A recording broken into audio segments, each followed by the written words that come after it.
Recording by RR Music. दू सौ के चंदा सब पर लिखेलो, सबके रे नामक रसीद कटेलो।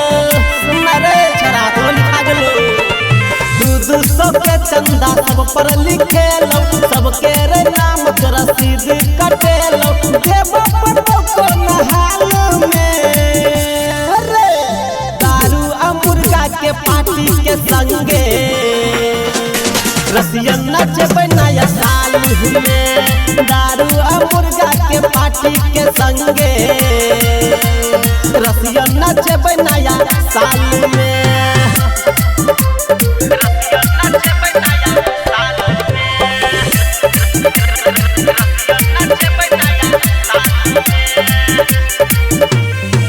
नया साल के मस्ती है तई फूला नाइट रे।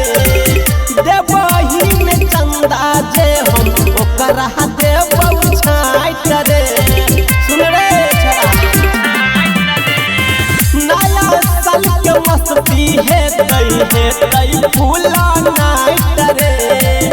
देवही में चंदा जे हम ओकरा देव छाइट रे। डीजे बजे बई पार्टी मने बई आबो पटो को नहाल में हरे दारू आ मुर्गा के पार्टी के संगे रसियन नचबे नया साल में। दारू आ मुर्गा के पार्टी के संगे रसियन नचबे नया साल में।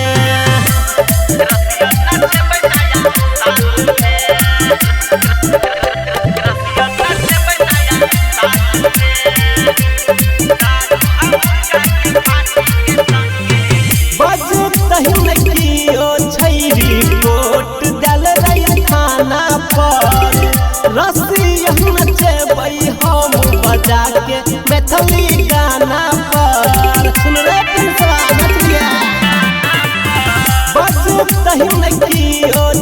रिपोर्ट दल रही थाना पर रसियन नचबई हम बजा के मैथिली गाना पर।